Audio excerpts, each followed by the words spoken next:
الحمدللہ وحدہ الصلاۃ والسلام علی من لا نبی بعدہ اما بعد فاعوذ باللہ من الشیطان الرجیم بسم اللہ الرحمن الرحیم والذین یؤمنون بما انزل الیک وما انزل من قبلک وبالآخرۃ هم یوقنون اولئک علی ھدی من ربہم واولئک هم المفلحون صدق اللہ العظیم وصدق رسولہ النبی الکریم ونحن علی ذلک لمن الشاہدین والشاکرین والحمد للہ رب العالمین۔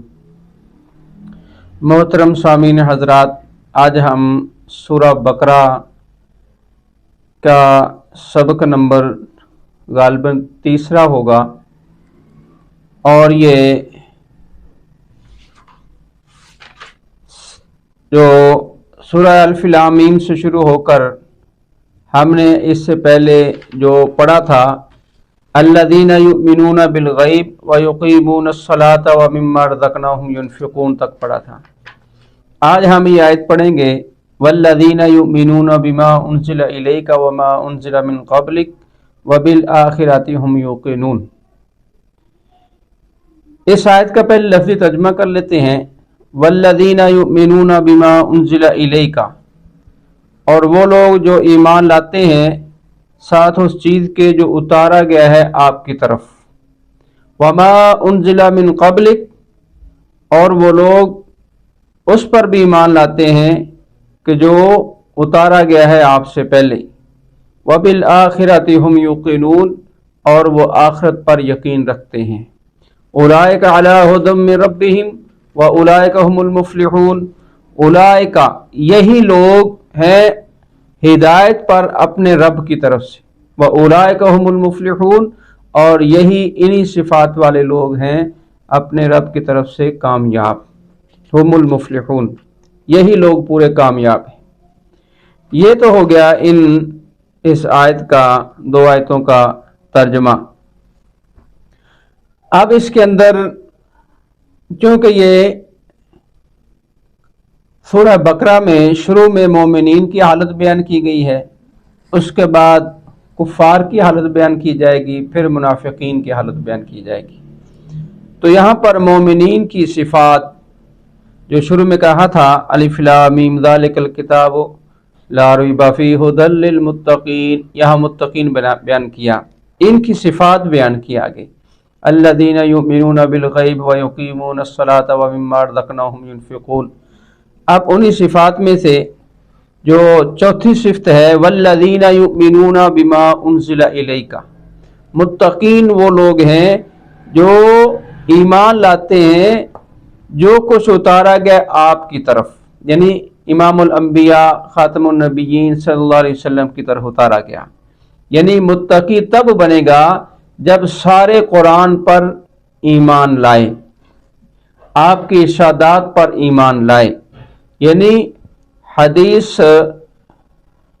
دو قسم کی ہے، یعنی وحی دو قسم کی ہے، ایک وحی مطلوب ہے اور دوسری وحی غیر مطلوب ہے۔ حضور پاک صلی اللہ علیہ وسلم کے اقوال کو بھی وحی علماء کرام نے لکھا ہے، یہ بھی وحی ہے۔ تو آپ صلی اللہ علیہ وسلم کے اقوال، ارشادات اور قرآن پاک وہی مطلوب کہتے ہیں جس کی تلاوت کی جاتی ہے، اور حضور پاک صلی اللہ علیہ وسلم کے ارشادات یعنی احادیث مبارکہ ان کی قرآن کی طرح تو تلاوت نہیں کی جاتی، لیکن وہ ان پر ایمان لانا اور اس پہ عمل کرنا ضروری ہے۔ تو گویا کہ معلوم ہوا کہ وہی دو قسم کی ہوئی، تو جو کچھ اتارا گیا ہے آپ کی طرف، چاہے وہ وہی مطلوب کے اندر ہے یا غیر مطلوب کے اندر ہے، اس پر بھی جب تک ایمان نہیں لائے گا تو متقی نہیں بنے گا۔ یہاں ایک مسئلہ، بعض لوگ جو اپنے آپ کو اہل قرآن کہتے ہمارے لیے قرآن کافی ہے اور حدیث کے منکر ہیں، اس کا بھی ایک جواب یہاں سے نکلتا ہے کہ وہ کہتے ہیں جی قرآن کی حفاظت تو اللہ نے کی ہے، تو لہٰذا اس میں تبدیلی نہیں ہو سکتی، تو حدیث کی حفاظت کہاں اللہ نے کی ہے؟ تو اس میں تو لوگوں نے بہت ساری چیزیں موضوع داخل کر دی گئی ہیں۔ تو اس پر علماء کرام نے یہ جواب دیا کہ جیسے اللہ رب العزت نے قرآن کی حفاظت کا ذمہ لیا ہے، ضمناً اللہ رب العزت نے حضور پاک صلی اللہ علیہ وسلم کے ارشادات کی حفاظت کا بھی ذمہ لیا ہے۔ اس لیے اللہ رب العزت نے آپ کا ایک ایک فعل، قول، آپ کا ایک ایک عمل یعنی جمع فرما کر امت تک پہنچا دیا ہے۔ اس کے اندر کوئی دوسری رائے نہیں ہو سکتی کہ اللہ رب العزت نے حضور پاک صلی اللہ علیہ وسلم کے اقوال کو بھی ایسی ہی حیثیت ہے جیسے قرآن پاک کی۔ بس آپ یوں ہی ایمان لانا ضروری ہے کہ جیسے قرآن پاک پر ایمان لانا ضروری ہے۔ جیسے قرآن کی ایک آیت کا انکار کر دینا ایمان سے آدمی کو خالی کر دیتا ہے، ایسے ہی حضور پاک صلی اللہ علیہ وسلم کے ارشاد کی نفی کر دینا اور اس کو نہ ماننا اور اس پر یقین نہ کرنا، یہ بھی آدمی کو ایمان سے خالی کر دیتا ہے۔ اس لیے ہمیں والذین یؤمنون بما انزل الیک، جو اتارا گیا ہے آپ کی طرف، اس پر ایمان لانا ضروری ہے۔ یہ بات ایک ہو گئی۔ دوسری بات وما انزل من قبلک، اور جو اتارا گیا ہے آپ سے پہلے، یعنی آپ سے پہلے جتنی تورات، زبور، انجیل، 4 کتابیں، 3 کتابیں اس کے علاوہ قرآن پاک کے، یعنی تورات، زبور اور انجیل، اور بے شمار صحائف، اور وہ چیزیں جس کا کہیں ذکر بھی نہیں، اللہ نے جو کچھ اتارا ہے اجمالی طور پر، مختصر طور پر، اجمالی طور پر اس پر یقین، ایمان لانا، یہ متقین کی صفت ہے۔ اس کے بغیر متقی نہیں بن سکتا۔ جب تک حضور پاک صلی اللہ علیہ وسلم پر جو اتاری گئی ہے کتاب، اس پر، اور جو آپ سے پہلے صحائف اترے، انبیاء علیہ السلام پر کتابیں اتری، جو بھی اللہ رب العزت نے ہدایت کی لوگوں کے لیے چیزیں دی ہیں، اس پر بھی ایمان لانا لازمی ہے۔ حضور پاک صلی اللہ علیہ وسلم کی وحی پر تفصیلی طور پر ایمان لانا ہے، اور باقی انبیاء پر جو اترا ہے، پہلے انبیاء پر جو اترا ہے، ان پر اجمالی طور پر ایمان لانا ضروری ہے۔ اچھا، یہاں سے وما انزل من قبلک، یہاں سے ایک بڑا اہم مسئلہ نکلتا ہے، اس کو بھی ہم سمجھ لیں، اور بہت بڑھیا دلیل ہے، ایک عظیم دلیل ہے۔ کس بات پر؟ حضور پاک صلی اللہ علیہ وسلم کے مسئلہ ختم نبوت پر، کیونکہ یہاں پر اللہ رب العزت نے ذکر کیا ہے وما انزل من قبل، جو آپ سے پہلے کتابیں اتاری گئی ہیں، تو پہلی کتابوں کا ذکر اللہ نے کیا، چونکہ پہلے کتابیں آ چکی تھیں، یا پہلے صحائف آ چکے تھے، یا جو کچھ پہلے بھی اترا ہے، اس پر ایمان لانا ضروری ہے متقی بننے کے لیے، مومن بننے کے لیے، ایمان والا بننے کے لیے۔ اگر اس کے بعد بھی کوئی چیز اترنی ہوتی اور آنی ہوتی تو اللہ پاک اس آیت کے بعد یہ بھی فرماتے کہ وما انزل من بعدک، کہ جو آپ کے بعد اترنا ہے اس پر بھی ایمان لانا ہے۔ تو اس کا ذکر یہاں پر آپ کو کہیں بھی پورے قرآن پاک کے اندر آپ کو کہیں بھی نظر نہیں آئے گا۔ اس سے معلوم ہوا کہ آپ کے بعد کوئی چیز اترنے والی نہیں۔ اس پر بہت ساری آیات شاہد ہیں کہ آپ سے پہلے کا آنے کا ذکر تو ہے، لیکن آپ کے بعد کسی کتاب، کسی نبی، پیغمبر، کسی اور ہدایت کے آنے کا ذکر نہیں۔ چند مثالیں میں آپ کے سامنے پیش کر دیتا ہوں۔ وما ارسلنا من قبلک، سورہ نحل میں آیا ہے کہ جو اتارا ہم نے آپ سے پہلے، وَلَقَدْ أَرْسَلْنَا رُسُلًا مِّن قَبْلِكَ، کہ ہم نے البتہ تحقیق بھیجا رسولوں کو آپ سے پہلے، یہ بھی پہلے آیا ہے۔ وَلَقَدْ أَرْسَلْنَا مِن قَبْلِكَ رُسُلًا، تحقیق کہ ہم نے پہلے آپ سے بہت سارے رسول بھیجے۔ وَمَا أُنزِلَ مِن قَبْلِكَ، سورہ نساء میں وَلَقَدْ أُوحِيَ إِلَيْكَ وَإِلَى الَّذِينَ مِن قَبْلِكَ، یہ بھی سورہ زمر میں، البتہ تحقیق کہ ہم نے وحی کی آپ کی طرف اور ان لوگوں کی طرف جو آپ سے پہلے ہیں۔